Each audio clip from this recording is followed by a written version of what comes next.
Mbambi Alexandra Emmanuel est mon nom, étudiante à la faculté de sciences de Yaoundé 1 au département de microbiologie en cycle doctorat. Je fais dans la microbiologie médicale.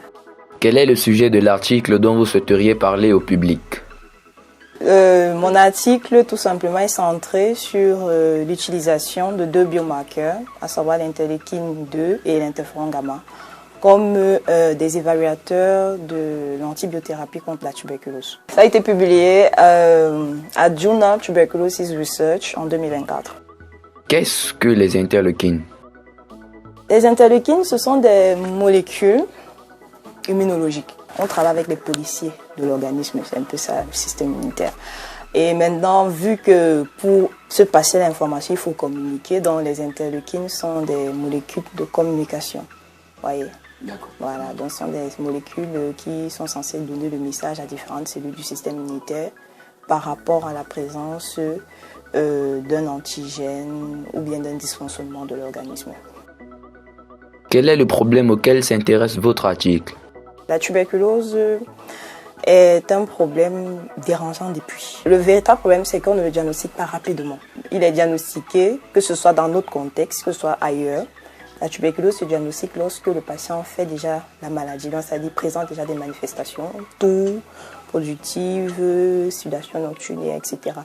Et encore, il est encore plus peinant dans notre contexte parce que même lorsque un individu a déjà ces symptômes, le premier réflexe n'est pas de penser à la tuberculose parce qu'on a mis dans la tête des gens que la tuberculose rime avec VIH. Donc, combien de personnes veulent être informées qu'ils sont atteints du VIH? C'est un peu difficile. Du coup, le mec qui va rester là, traîner la maladie, c'est quand vraiment c'est déjà au stade très avancé qui va dire que j'ai une toux qui est toujours là depuis et qui ne finit pas. Je vais un peu peut-être me rendre à jamais et tout. Donc, la recherche en fait que je fais, c'est de trouver des biomarqueurs, d'accord, qui pourront nous permettre de diagnostiquer, d'établir le diagnostic de la tuberculose de façon précoce.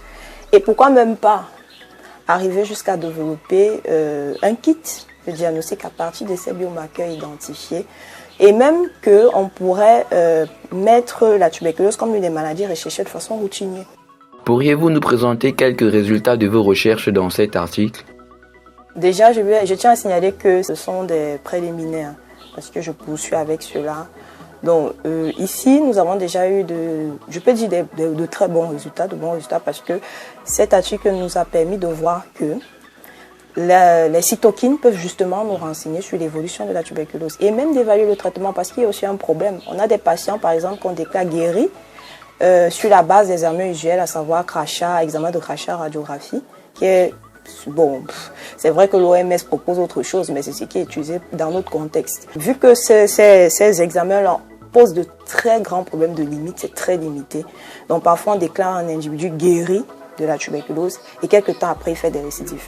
C'est vrai, on pourra dire les récidives peuvent venir d'une infection, d'une réinfection et tout, mais rien aussi n'exclut le fait que ça peut provenir d'une mycobactérie qui s'est juste endormie et qui Donc non seulement ça nous permettra de faire un diagnostic précoce, mais aussi ça peut nous permettre de voir, de dire avec certitude si le patient est guéri ou pas.